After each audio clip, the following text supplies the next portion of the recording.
So how do students study? What do they think is important when it comes to getting prepared for their essay? What type of study skills are important? What are your different learning styles? So there's so much emphasis on focusing again on learner autonomy, learner responsibility, and focusing on where you're at actually makes a difference as to how well you're going to be taking on board this information. Okay. This is another example from the reading and writing book. Okay, I love this. How important is it to look at negative effects as well as positive ones? So there's a lot of underlying assumptions that students make, and teachers as well. Teachers might say, well, I don't understand. Why didn't they add negative effects? Well, some people think that they don't need it. How balanced does it actually be? So it really tries to get underneath certain issues that maybe assumptions or that people make assumptions about that they shouldn't. All right, and this is the last activity that I'm highlighting for you. And I love this because it's in the pronunciation book. Now, we all know that even high-level students, they need practice with pronunciation as well. But I love the fact that even in the pronunciation book, it's focusing on phonology and areas of phonology to allow them to get better at actually dealing with the tasks that they're going to face. So for this one, learning how intonation is used to organize and emphasize information within a lecture is a key issue for students to help unpack lectures that they're listening to. So I love how practical everything is. It's not only is it just this focus on vowel sounds and connected speech and intonation, but it's why do you need to learn this? What impact does your greater understanding of these phonological features have on you being able to follow lectures? So I think that is fabulous. Now, another feature for this, this is actually a screenshot of the Garnet website, and this is all of the web-based support that this series has. I can't say enough. It's really, really, really fantastic. You won't believe how much information.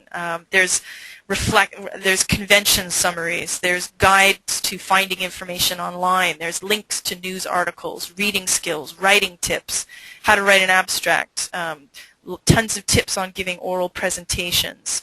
You name it, it's there. It's the most exhaustive web-based support for academic English I've ever seen. It's fantastic, and it links to all sorts of different universities, because a lot of universities do put out their own web-based support for their students on writing skills, avoiding plagiarism, dealing with tutorials. So if they don't have the content themselves, they link to another university that also has excellent content. So it's a huge web, fabulous web of resources. Okay. Which brings us to, yes, and it's free. It brings us to Fred Willard. And you may be wondering why Fred Willard has popped up on the screen. But the reason being is that Nicole and I believe that he kind of sums up, he's a good mascot for this series, because I don't know if any of you are familiar with his work, but he's a fantastic improv actor.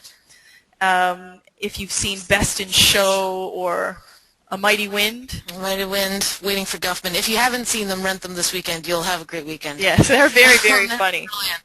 But the thing is with Fred Willard is he is a fantastic improv actor, so he's very creative, he's got lots of energy, but he's a little, he needs to be given crystal clear guidelines to stay in so that the scene gets shot, and so he needs a very well-marked path to progress down. And that's exactly what this series does. It assumes the creative energy, it assumes the capabilities and potentials of the students, but provides a crystal clear guideline and a very, very well-marked path for them to progress down to achieve the knowledge, the vocabulary, the skills, the learner autonomy, the critical thinking skills, all of these things that are needed to succeed in a post-secondary environment. It's very clear. If it had a motto, it would be, this is what you need to do and this is how you do it. There's no superfluous information in the book. There aren't mighty tomes of, 2 units on topic sentences. Everything is very, very clearly laid out. so easy to teach from and very, very easy for students to learn from. Are there any questions? I know I've been talking a lot. I appreciate your patience. If I might add a little story. Absolutely. Okay. We had, last year we ran our own conference for academic English teachers, and we had one of these authors, Joan McCormack, who wrote the Extended Writing and Research Skills book and also contributed to the speaking book. Over as a speaker, and I asked her about how these books came to be, because these were all kind of co-authored. Did we get into the history of these books at all? No. We didn't. Sorry, Yep. I like having history. So these are all co-produced, I guess you could say, between the Garnet Education and the University of Reading, which, as you may know, is one of the universities in the world with the strongest reputation for academic English and also for linguistics and so forth. So they have this huge reputation, and they found, though, I think, like most places, that their numbers would swell in the summer, and so they would have to hire more teachers who were not nearly as experienced as the core staff, and they were really starting to worry about the quality of instruction. So what they did was that the core staff actually wrote these books to make sure that the students were getting the work that they absolutely needed to have, and also to make sure that the teachers weren't able to stray too much. So they really were creating these books with pylons in mind. They were creating the pylons for the students and for the teachers. And I mean, that's what's brilliant about these books is they're really quite streamlined. A lot of books kind of seem to kind of meander all over the place, and you're not really sure by the end of having worked through everything if anyone's much better off or not. It's just a lot of busy work. So these ones are really quite efficient. Yeah, for sure. I'd say in giving the students the skills that they really actually must have.